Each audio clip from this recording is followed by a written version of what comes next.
Sometime between 300,000 and 40,000 years ago, the first currently recorded religion by the name of animism was started.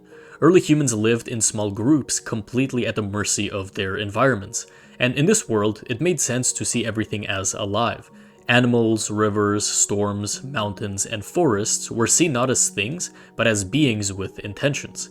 There are no written records from this period, however we can look at cave paintings which show these animal hybrids painted in hidden chambers, which many interpret as part of ritual activity rather than just decoration, perhaps a deity that early humans would worship. This would slowly lead to their belief of spirits and a spirit world. Around 40,000 BC and onward, this evolved the previous religion into what we now call shamanism.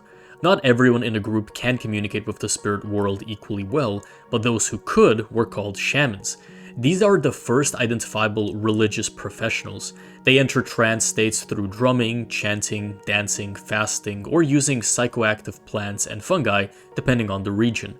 Through this, they were able to act as healers, diviners, and negotiators with spirits, responsible for the health of the group and also the success of the hunts.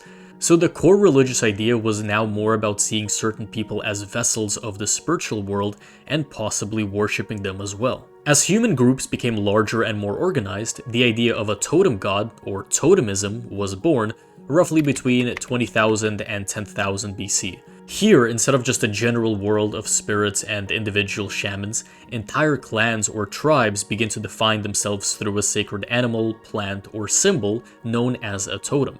A group might see itself as the bear people or the eagle people, believing they share an ancestry or spiritual bond with that animal. The totem becomes a marker of identity for them and gets carved into bone, painted on rock, or worn as jewelry. The totem is then treated like a clan god, a protector and symbol of their unity. And over time, these totemic symbols help sort out who can marry whom, who belongs to which group, and who participates in which rituals. This makes it the first religion that is less about survival and more about organizing society itself. Around 9600 BC, something dramatically new appears: the first monumental ritual sites. The best known example is Göbekli Tepe in modern-day Turkey. What makes it so surprising is that it predates settled farming villages and permanent houses. Hunter-gatherer groups traveled to this hilltop to build massive stone circles, decorated with carved animals like snakes and lions. There is no clear evidence of daily living here, like trash holes or work zones, which suggests it functioned mainly as a ritual center rather than a town. And these were sizable ritual sites which entire big groups would gather around and likely discuss religious beliefs. So while this isn't necessarily a new religion, it is an important milestone I wanted to mention. But if you just came here for different religions, the next one is the agricultural religion, roughly during 8000 to 5000 BC, as farming spread through parts of Asia and beyond. Once people started planting crops and herding animals, their entire survival now depended on seasonal cycles, rain at the right time, the return of the sun after winter, and the fertility of the soil and the livestock. This led to worship of gods of sky, rain, storms, fertility, and harvest. And the shamans of this era would perform chants and rituals to ensure a proper harvest, and would be rewarded for doing so. By around 3500 to 2500 BC, with the rise of cities in Mesopotamia, Egypt, and other regions, religion took on an even more structured form: city gods and state religion. So each city had its own deity. In Egypt, major gods like Ra and Osiris are worshipped through elaborate temple systems aligned with the Nile cycles and the movement of the sun. These gods were also the cause of all those stories that explained how the gods created the world, established order, and granted kings the right to rule. At this point, religion plays a massive role in the daily life of workers and their perceptions of how the world and their empire works. But what happens if the god of your city suddenly comes down to earth? They would be known as divine kings, roughly in 2500 to 1500 BC. In Egypt, the pharaoh is not just a ruler, but a god on earth, a living Horus and son of Ra, whose job is to maintain the cosmic order. In Mesopotamia, kings are often seen as chosen by the gods, or sometimes semi-divine. In early China, the ruler was actually given the mandate of heaven, which was a sacred approval that justified his right to rule as long as he maintained harmony between heaven and earth. Rituals, royal tombs, and court ceremonies all reinforced that idea that political authority came from the divine, or even was the divine. So now disobeying the king meant directly disobeying your faith in God, because of how deeply woven they were into the very institution of the state. Between around 1500 and 1000 BC, a new idea started to take shape in several places, the notion of one god standing above all others, called Proto-monotheism. In Egypt, the pharaoh Akhenaten barely promotes a deity called Aten as the sole god worthy of worship. Temples to other gods are closed or sidelined, and religious art is reshaped around this new god. This doesn't last long after Akhenaten's death, but it showed that exclusive devotion to one deity is thinkable. Around the same broad period, early Israelite religion begins with a high god Yahweh, who is at first one amongst many religion deities, but gradually comes to be seen as the one true god, with others interpreted as false or inferior. This is not full-blown monotheism yet in every sense, but it's a transition from our god is the strongest to our god is the only one that truly exists. Then comes what scholars call the axial age, roughly 800 to 300 BC, a period when several regions of the world independently develop new, more philosophical and ethical religious systems. In the Eastern Mediterranean, Judaism gets its monotheistic identity by emphasizing a single transcendent God who demands justice, mercy, and obedience to a moral law. In India, the older Vedic religion evolves into the classical Hinduism, introducing concepts like karma, dharma, and moksha, which mean moral cause and effect, duty, and liberation from rebirth. Buddhism emerges teaching the Four Noble Truths and an eightfold path leading to nirvana, or release from suffering.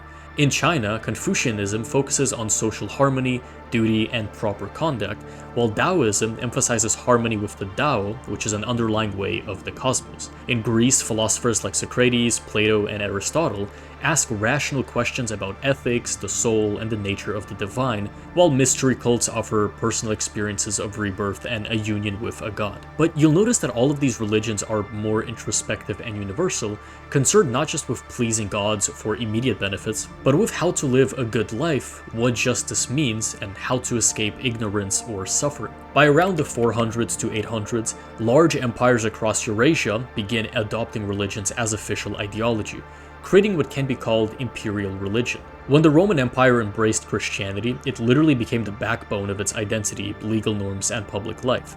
Which is interesting since before that happened, Christianity was a persecuted minority movement which went against what the majority believed and wasn't even properly legal from the start. And speaking of the now modern religions, let's talk about the rise of Islam between roughly the 600s and 900s. Beginning in the Arabian Peninsula, Islam spread through trade routes, diplomatic alliances, and a series of early conquests that would carry it across the Middle East, North Africa, and parts of Europe and Central Asia. The Quran and the teachings of Muhammad emphasized strict monotheism, social justice, and the moral equality of believers. Within a century, the Islamic world becomes a center of scientific, mathematical, and philosophical activity, preserving and then sharing knowledge from Greece, Persia, India, and other regions, effectively making Islam a link between these countries. Between the 1000s and 1500s, global contact increases and major religions expanded across continents through a mix of empires and trade networks. Christianity spread more north and east through Europe and beyond by way of missionaries and political alliances, eventually crossing into the Americas through early European exploration. Islam expanded into West Africa, East Africa, and parts of Southern Asia, often through merchants and local rulers who adopted the faith and blended it with existing customs, while Buddhism continued to move deeper into the East and Southeast Asia. The next major milestone comes again for Christianity between the 1500s and 1700s. The printing press accelerates literacy, allowing ordinary people to read scripture independently for the first time on a large scale. Reformers like Martin Luther and John Calvin criticized church corruption and called for a return to scripture-based authority. The result is a fracturing of Western Christianity into multiple branches: Lutheran, Calvinist, Anglican, Anabaptist, and many others, each with its own interpretation of doctrine and practice. Christianity spreads further, and religion becomes more personal and less controlled by some central institution or empire. Between the 1700s and 1900s, new scientific discoveries challenged long-standing religious explanations of the natural world. Geology revealed the deep age of the Earth, astronomy cleared up humanity's place in the universe, and Darwin's theory of evolution offered a new explanation for all the biological diversity and complexity. and in response to these discoveries, new religious movements arose, each finally proposing new interpretations of divine revelation, human purpose, or communication with the spirit world. A much needed change after centuries of following effectively the same interpretations of the world. Between around the 1900s and the 2000s, advances in media exposed people to religious ideas from far beyond their local environments. Eastern traditions such as Hinduism, Buddhism, and Taoism spread widely in the West through immigration, scholarship, and the appeal of practices like yoga, meditation, and Zen. Meanwhile, Western forms of Christianity and Islam continue expanding globally through missionary activity, cultural influence, and just their sheer size. But due to religion no longer being linked to a location or a tribe, it becomes purely personal for the first time, and I would also argue a lot more scientific. From 2015 to the present, many developed countries saw a steep decline in formal religious membership. Now, this doesn't mean everyone's an atheist. A lot of people identify as spiritual but not religious, as they still believe in deities and a higher power, but wish to discover the truth for themselves and not follow instructions. And as I've mentioned before, this results in a lot of people starting to both attack and defend religion and spirituality by trying to understand it from a logical and scientific standpoint. And while most people end up just blindly defending their side, I every so often see very interesting and mature discussions about the validity of religion and spirituality. So while the traditional religions continue to play their roles in many parts of the world, there is a new trend of people who follow a personalized religion, either by being spiritual or even being a follower of an existing religion, but just not following it word for word. But either way, to think that all of this started with cave paintings of animals is crazy, even though the full timeline does make sense. So I do hope this was as interesting for you as it was for me, and if you have any thoughts about the video or ideas for future topics you'd like covered, please do comment about them, and thank you for watching.